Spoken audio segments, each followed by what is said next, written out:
Hi, I'm Justin Pritchard, and there are a lot of ways that you can spend your money on a unique, striking, and fun driving machine. Notice I said driving machine, not car, because today what we're going to look at is a vehicle that sits in a gray zone between sports car and motorcycle. There's lots to cover, so let's get started. This is the Polaris Slingshot.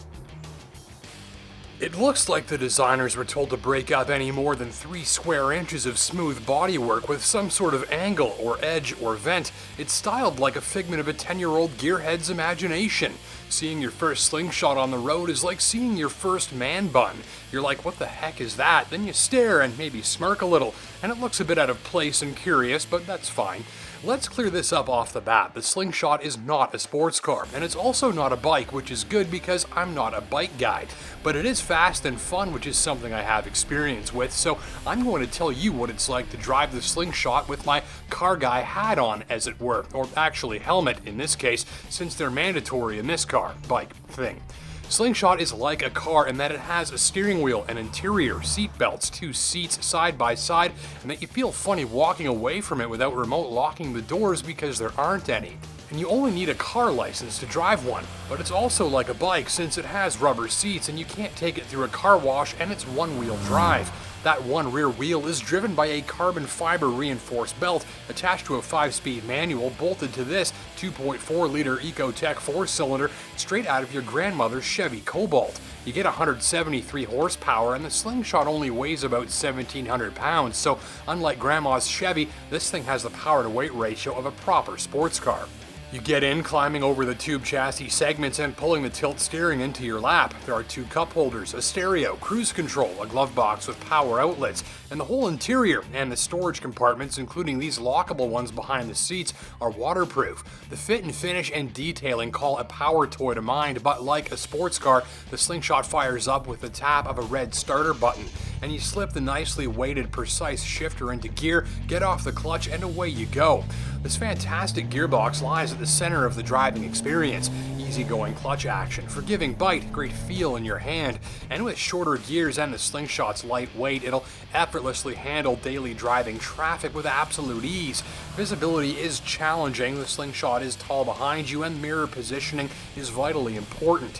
From the sides though, there's a sense of hyper-awareness of your surroundings. Lane change checks on the driver's side are a cinch, and there's a backup camera, and other than to the rear, there's no bodywork to block your view. And it draws crowds, attracts stares, gets people pointing their cell phone cameras at it everywhere, or maybe there was a Pokemon on it. The Slingshot causes a stir like a car 10 times its $30,000 price tag. Nothing for this money comes as close to looking as drastic or creating such a reaction to its presence. So on one hand, it's a compellingly priced alternative to a fast 2-seat convertible that you're only going to drive when it's nice out anyways, and well, on the other hand, if for some reason you're getting tired of motorcycles and you want something with the same open-air feel, speed to spare, and silly good fuel mileage, well, this kind of scratches the same itch. Steering could use a little more weight to keep the Slingshot centered in its lane on rougher roads where your full participation is required to keep it pointed straight ahead, but it's in the twisty stuff where the steering really comes to life. It's quick and heavy and responsive, and it reacts to your inputs instantly. The suspension tuning is right there with it. Again, compromise on rougher roads. The shocks are stiff like, say, a Porsche 911 GT3 and bolted to a chassis that's as rigid as a gluten-free pancake. But get to some cornering and you see why. It's downright feisty. Handling is instant, tidy, satisfying, and sure to plaster a grin on your mug.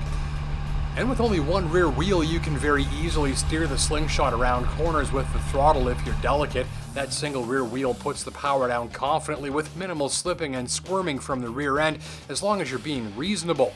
And if you're not a reasonable sort of person, there's traction control standard to help prevent you from having an occurrence with a piece of infrastructure.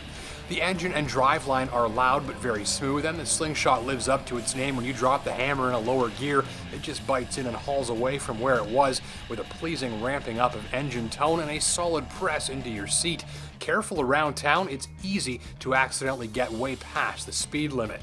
Forget the numbers, they don't tell the whole story. The street bike will have the Slingshot for lunch in a drag race, and according to the seat of my trousers, so will many a V8 powered sports coupe. But the real magic here is in the feel of driving it. Looking in front of you, seeing those wheels turning, hearing the gearbox whirring away underneath, it feels and sounds and responds like a proper motorsports toy. Add in the fact that your butt is just inches from the tarmac, and this is as close as you'll get to that street-legal open-wheeled race car you dreamed of as a kid by a landslide for the money. One other note, wind noise is less than I expected, but you will still need to yell through your helmet at speed to chat with a passenger. Gripes, if it's very hot out, the non-breathable plastic seats will see your back gushing perspiration like Niagara Falls. The backup camera is a must-have feature, but you can't see it if it's sunny out, which it probably is if you're driving your Slingshot.